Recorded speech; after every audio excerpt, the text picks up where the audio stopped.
Hollywood's golden age wasn't all glitz and red carpets. Behind the perfect studio lights and silver screen legends were tales so absurd, so completely unbelievable, that you'd swear they were made up by some ambitious screenwriter. But here's the twist. Every story you're about to hear is real. Not whispered rumors or studio-crafted lore, but strange truths that once stayed buried beneath mountains of publicity stills and carefully orchestrated interviews. What if I told you a celebrated actor accepted an Oscar after death? Or that a world-renowned director kept something so unsettling at home it would haunt even the darkest minds in film? These weren't urban myths. They were parts of Hollywood's weird past, hidden behind the carefully managed illusions of fame. And it gets even more shocking. The strangest story of all was right in front of millions of moviegoers for years, hiding in plain sight, invisible to everyone who wasn't looking closely. Back then, from the roaring 1920s to the mid-1950s, the major studios didn't just make films, they crafted entire worlds, controlled realities. MGM, Warner Brothers, and Paramount weren't just movie houses. They were full-fledged empires.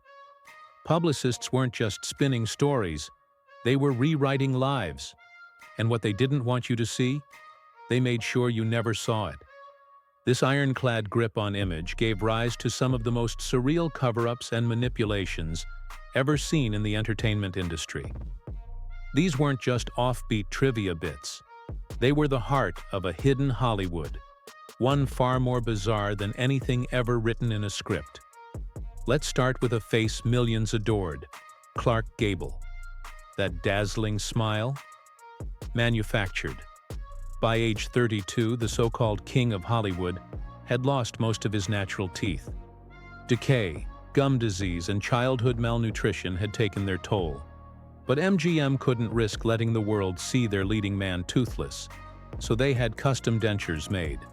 Luxury grade, outrageously expensive, and reportedly painful. Co-stars whispered about his overpowering breath but dared not speak publicly. The studio went as far as buying and destroying early photos showing his original smile. It didn't stop there. His wife, Carole Lombard, even once dropped his dentures into a producer's drink for laughs. That polished image? Held together by porcelain and secrets. Then there's Judy Garland, the sweet voice of Dorothy, forced to live through one of the most extreme body-shaming regimes in film history. MGM kept her on a punishing diet of coffee, broth, and amphetamines to maintain her slim figure. At just 16, while filming The Wizard of Oz, she was strapped into a corset so tight it hurt to breathe, even though she was already underweight for her age. They had contracts fining her for gaining pounds and hired staff to monitor everything she ate. One executive allegedly sat outside a restaurant bathroom just to make sure she didn't sneak off to eat or vomit. There was even talk of wiring her jaw shut. All this just to maintain the illusion of the girl next door. And if you thought it couldn't get more absurd, imagine walking into your living room and finding a dead man propped up in a chair.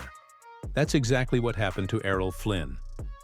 After actor John Barrymore passed away, a group of his Hollywood friends decided to give him one last send-off by borrowing his body from the funeral home and staging him upright in a friend's living room. When Flynn stumbled in that night, the shock nearly knocked him flat. Though details vary, multiple sources confirmed the prank did happen in some form, and it became so legendary that others requested the same fate for themselves.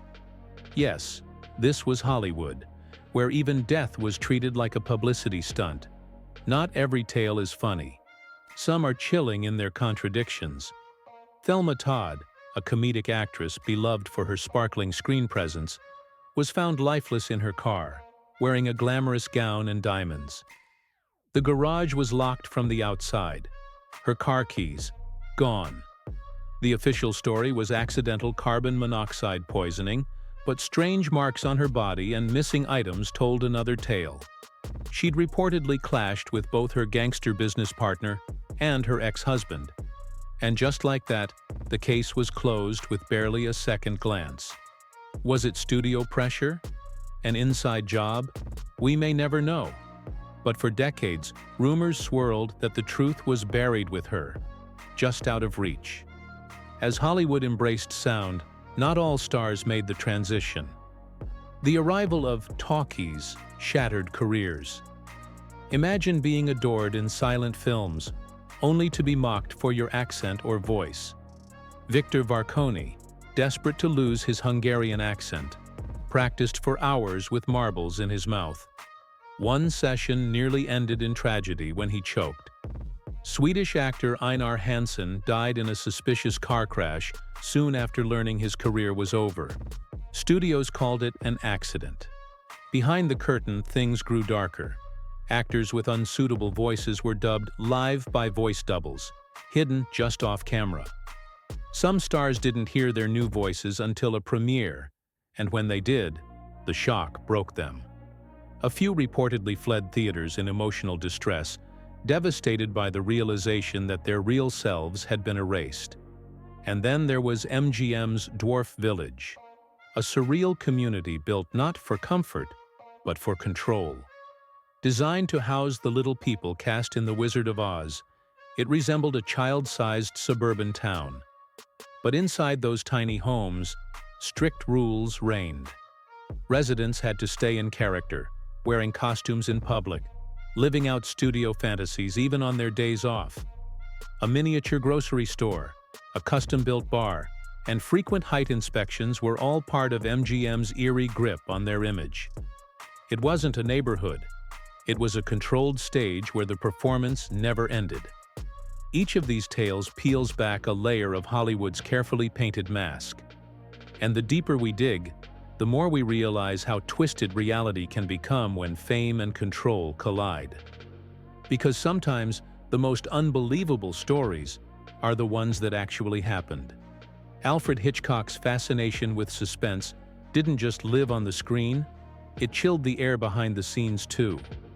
What many never realized was that the master of psychological terror had a strange fixation that crept into his personal life and disturbed even his closest collaborators.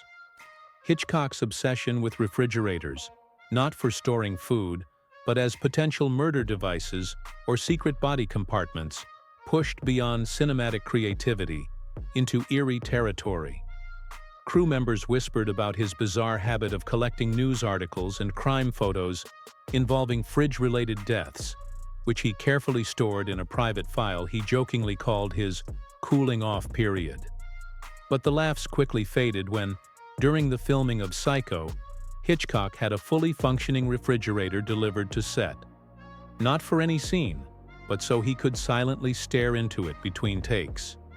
No one ever understood what he was thinking, and no one dared to ask.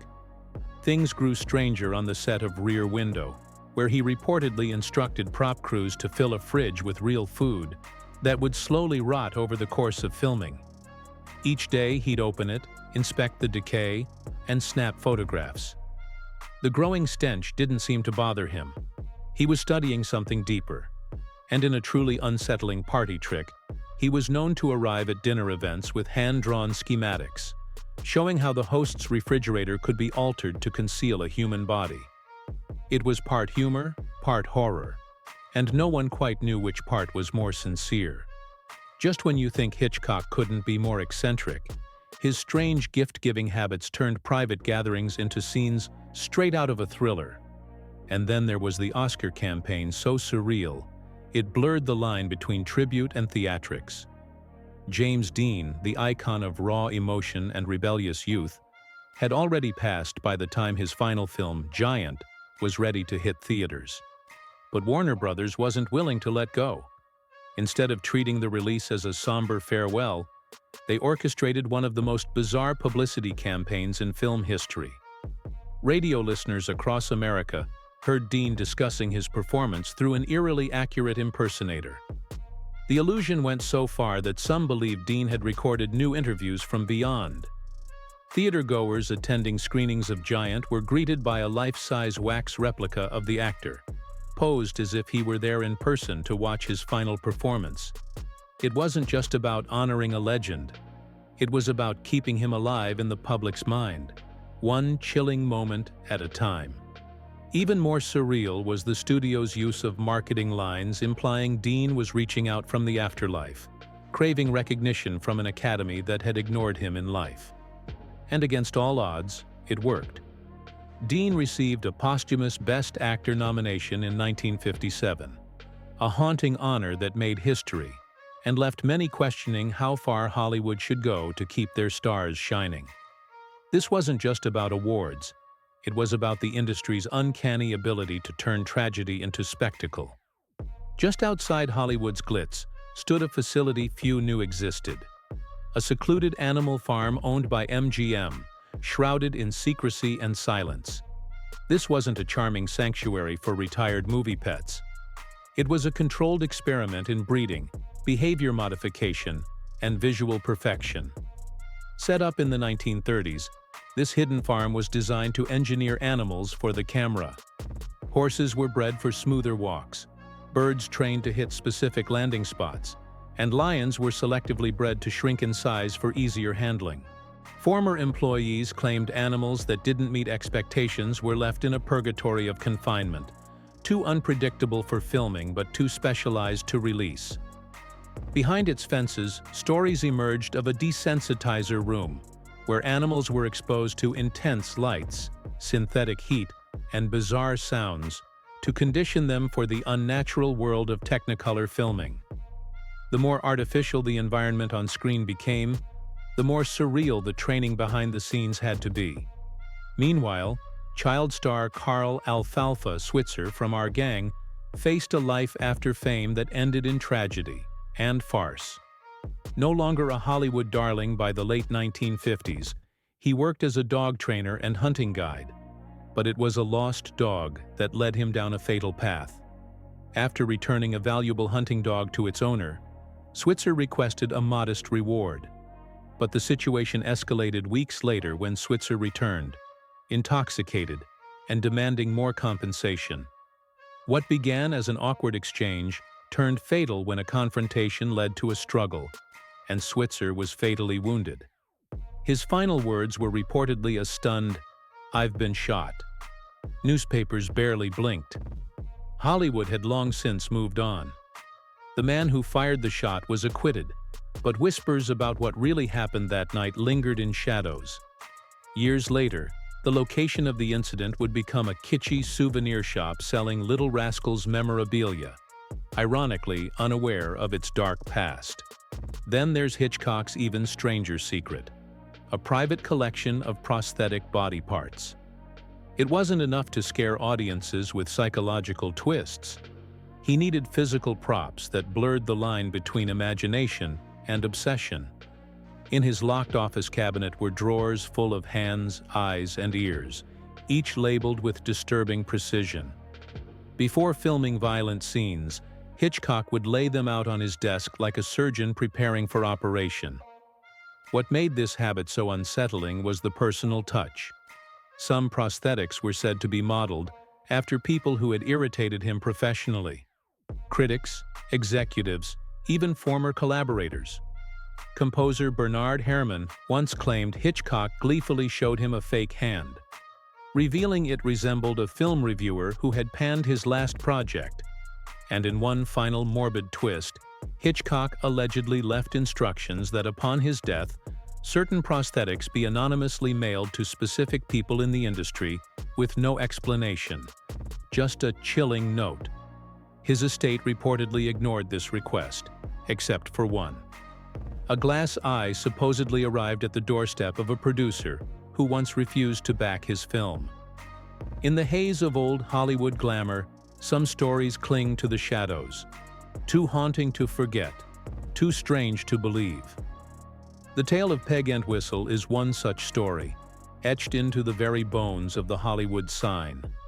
On a quiet September evening in 1932, a hiker stumbled upon a shoe, a jacket, and a purse near the base of that towering landmark. Nestled inside was a note, a chilling confession soaked in sorrow.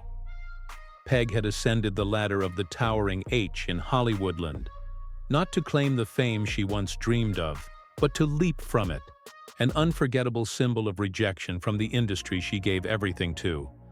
What no one knew was that a letter had just arrived at her home the very next day, offering her a lead role. The twist? The play was about a woman who ends her life. It's as if fate had played one final cruel joke. But Peg's story didn't end there. Decades later, countless visitors have claimed to see a confused blonde woman wandering near the sign, vanishing as they approach. The ghostly scent of gardenias, her favorite perfume, has drifted through the air where no flowers grow. Somehow, death delivered the stardom that life never did, turning Peg into a spectral icon whispered about for generations. Then there's the eerie legacy of Rudolph Valentino, Hollywood's great silent lover whose death unleashed a surreal wave of hysteria. When Valentino passed at just 31 after complications from a ruptured ulcer, fans around the world unraveled. Doctors treating him had used boiling hot towels that left burns across his body, treatments more medieval than modern. At his viewing in New York, over 100,000 mourners gathered in frenzied despair. The crowd surged, shattered windows, and chaos broke loose. The intensity of public grief bordered on madness. And out of that storm of sorrow came the mysterious Woman in Black.